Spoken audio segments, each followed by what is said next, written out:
US versus China. How the world's two biggest emitters stack up on climate. China's emissions are more than double those of the US, but historically, the US has emitted more than any other country in the world. There are many factors to consider when judging a country's climate credentials, and as leaders gather in Glasgow, Scotland for COP26 from Sunday, the US and China's plans will be in the spotlight.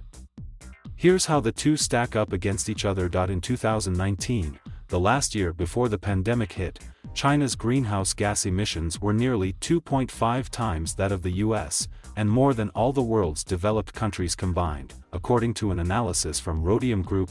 By contrast, the US was responsible for 5.7 billion tons, 11% of total emissions, followed by India and the European Union. When scientists measure greenhouse gas emissions, they look at the total emissions that a country pumps into the air on their own land every year. Those emissions come from anything powered by fossil fuels, including driving cars that run on gasoline, flying, heating and lighting buildings with power generated from coal, natural gas or oil, as well as from powering industry. Other sources, like emissions from deforestation, are included too. No country in the world has put more greenhouse gases into the atmosphere than the United States. And by a long way. While China is by far the biggest emitter today, it hasn't always been. And that's important because emissions released even hundreds of years ago have contributed to global warming today. The world has already warmed by 1.2 degrees Celsius since the start of the Industrial Revolution, and scientists say we need to keep it to 1.5 degrees to stave off worsening impacts of the climate crisis. Since 1850, China has emitted 284 billion tons of CO2, according to new analysis by Carbon Brief, a UK-based organisation covering climate, energy and policy. China is a huge country of 1.4 billion people, so it makes sense it would emit more than smaller nations overall. But when you look at emissions per capita, the average Chinese person emits quite a bit less than the average American. In 2019, China's per capita emissions reached 10.1 tons. By comparison, the US reached 17.6 tons, according to the Rhodium Group. This in part comes down to lifestyle. Americans earn more money, they own more gas-guzzling cars, and they fly more than the average Chinese person, according to Climate Transparency's 2021 report, citing independent energy research company Emitters. In 2020, fossil fuels made up 87% of China's domestic energy mix, with 60% from coal, 20% from oil and 8% from natural gas, according to Emitters. In the US, 80% of the energy mix comes from fossil fuels. Of that, 33% is from oil, 36% from natural gas, and 11% from coal. Emitters figures show. Natural gas produces fewer emissions than coal, but it is still harmful to the climate, and there are growing concerns that the US and other parts of the world are investing too heavily in gas instead of renewables. China is the world's biggest user and producer of coal, consuming more than half the world's supply.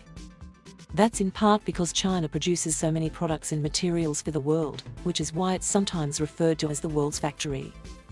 China produces more than half of the world's steel and cement, which is made from burning coke and coal. Alternative fuels for these heavy industries, like green hydrogen, are in development but are not widely available yet at scale. The emissions from just those two industries in China are higher than the European Union's total CO2 emissions, according to the International Energy Agency. To reach net zero by 2050, 90% of global electricity generation should come from renewable sources, with solar and wind accounting for nearly 70%, according to the IEA. While China is the world's biggest emitter and still relies heavily on coal, it is producing huge amounts of renewable energy as well. In terms of energy mix, China and the US are around the same. Wind, solar, hydropower, geothermal, as well as biomass and waste, make up 10% of China's energy consumption. The US was not far off, at 9%. But nearly half of that is from biomass, which is energy derived from substance that were recently alive, like wood from trees, algae or animal waste. Some experts and scientists argue isn't always truly renewable. But because China uses much more power overall, it has produced more renewable energy than the US in real terms. In 2020, China produced 745,000 gigawatt-hours of energy from wind and solar, according to Enerdata. The US produced 485,000 gigawatt-hours. In terms of capacity, however, China was the global leader in 2020, when it built nearly half of all the world's renewables installations, according to the Renewables 2021 Global Status Report. It nearly doubled its capacity from 2019. So, what's the verdict? It's also yet to be seen how much of the US Democrats' cornerstone climate policy can make it through Congress. China expresses its commitments in terms of carbon intensity, which allows for more emissions the more its GDP rises, which makes it difficult to compare to the US. It submitted its new emissions plan to the UN on Thursday, but made only a modest improvement. Climate Action Tracker, which synthesizes countries' targets, rates the US domestic policies as better than China's, almost on track to contain global warming to 2 degrees Celsius. When adjusted to consider what would be each country's fair share, they both get a highly insufficient rating. In other words, neither country is cutting enough carbon or making the transition to renewables fast enough to limit warming to 1.5 degrees.